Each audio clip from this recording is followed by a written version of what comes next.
I thought we had a couple good weeks of preparation. The Legacy never gives up or did when the skies of November turn gloomy.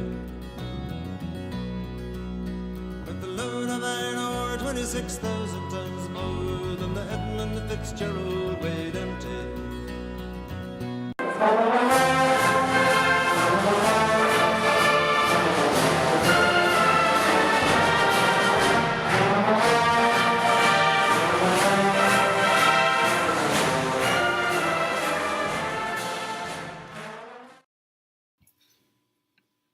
Greetings, Wildcat fans. I'm Bob. I'm Larry. This is Cattle Nips. This is week 11 of the college football season. Let's light this candle, you sockdologizing jackals. The Northwestern Wildcats were defeated by the University of Iowa by a score I don't recall. 48-7. Wouldn't care to recall it. In the ruin of Kinnick Stadium. Are we a pair? Me here at last on the ground, you in midair. Send in the clouds.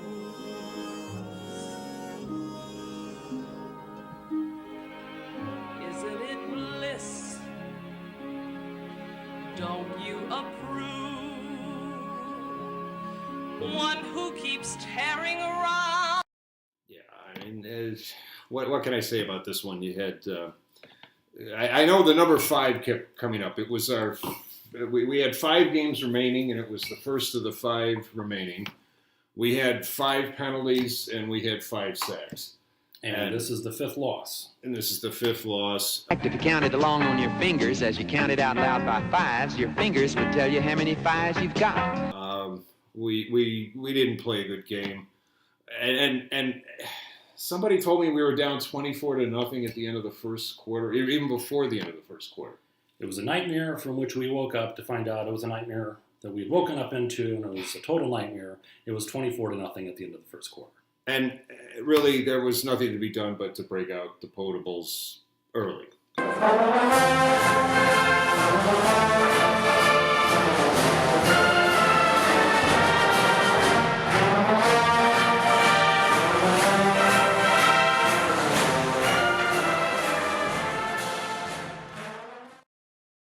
I think at this point, I'm just going to conclude that our offense is broken, our special teams are broken, our defense is breaking down, and our coaches are probably polishing up their resume.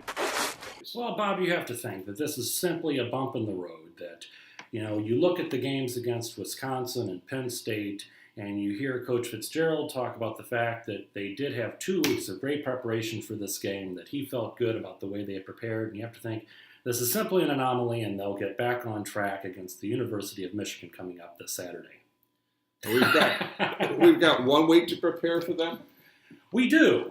Happily enough, we have. What would happen if we had 2 weeks to prepare? We would surely for them? lose because during the Pat Fitzgerald era, any time that we've had 2 weeks to prepare for an FBS school has ended in less than desirable outcome.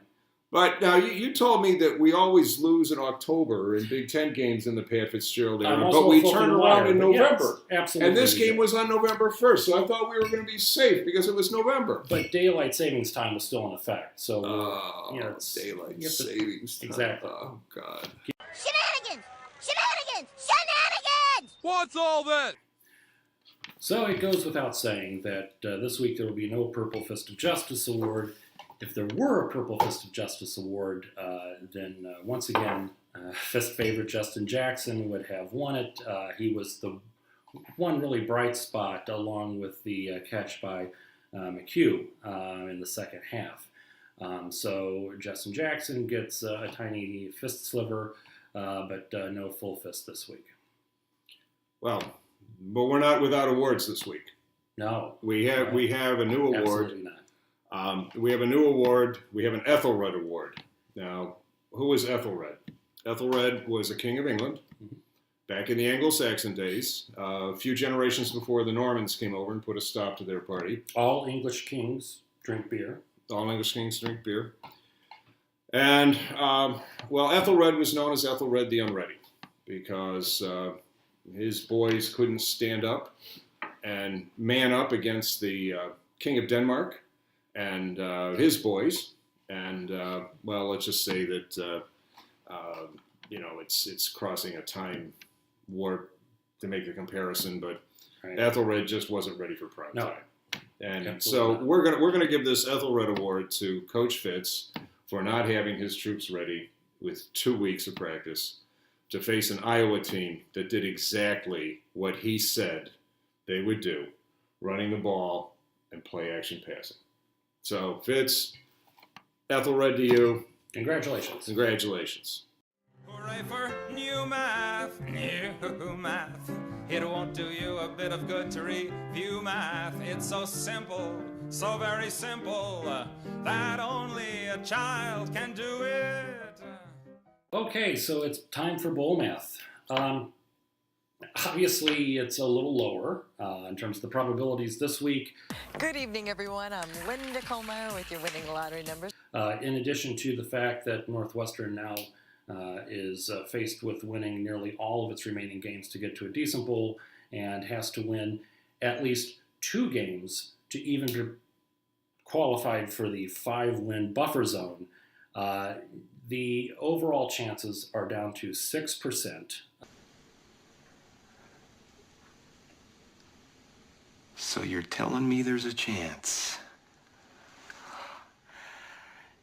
Yeah! So we have 4 games left, and we need to win 3 of those To be bowl eligible to be on the conventional bowl sense. eligible in the conventional sense. In the And one of conventional those sense. games is Notre Dame. Right. So we have to win all these 3 Big Ten games against Michigan, Purdue, and Conventional, Illinois. yes. Okay. In conventional win. All right. That's right. And if we win 2 of those, we'll have 5 wins. That's at number That's 5 right. again coming up. That's perfect. And you're saying that we could backdoor our way into something like the Poulon Weed Eater Bowl with 5 wins. And honestly, would That's you, true. Larry, would you want to see this team with 5 wins going to a bowl game? Absolutely, in a heartbeat. Watching us play on December 12th versus the mighty Fighting Sycamores of Indiana State in their first bowl game, and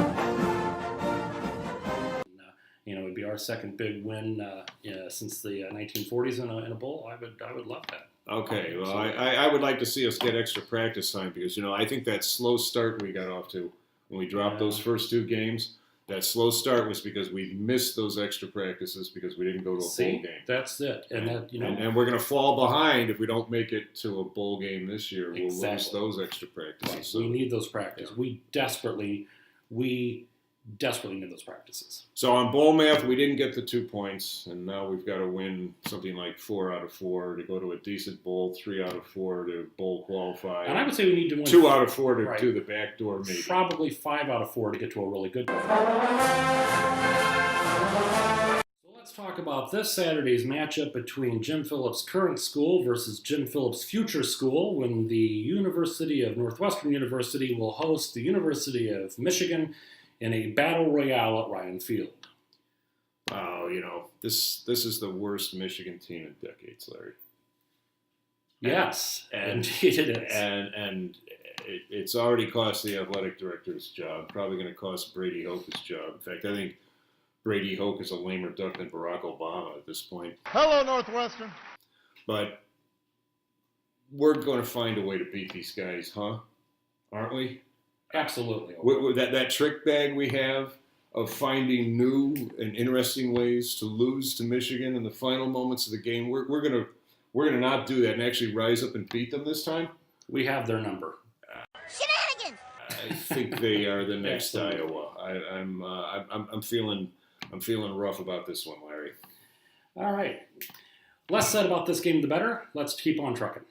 So, not that we need any more, but is it time for potables? I'd say you've had enough.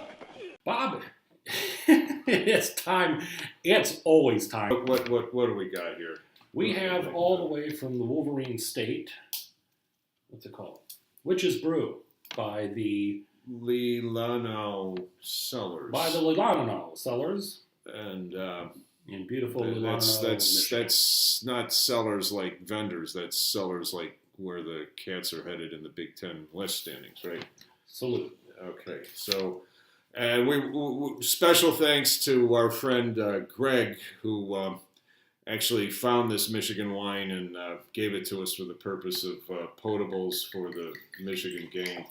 That's a big thank you, Greg. You're good. You're a good man, Charlie Brown. Come on, Charlie Brown. Okay, so we'll plop that guy right there. Which's brew it is. Greg, here's to you. Go Cats.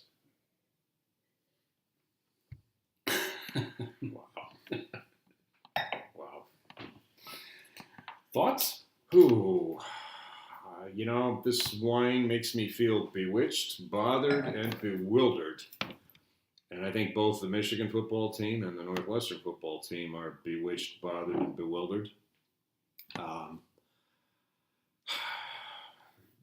This game promises to have all of the atmospheric excitement of a pillow fight in a Three Stooges movie. And, oh God, results. I think we still have another trick in that bag. I think we find a way to lose to Michigan. I'm going to pick the Wolverines 12-9 over the Cats in a real ugly game. Well, it's a nice wine. It's a nice gift. It's a low-scoring wine, unfortunately, and this is a low-scoring game, just as you predicted. I think it will be Cats 15, Michigan 28, Mini Ditka 42. And I would say that war or no war, Division West title or no Division West title, postseason glory or no postseason glory, for the Northwestern Wildcats, this drab, dreary, draconian drama will drag on. I'm Larry. And I'm Bob. And as always, go Cats.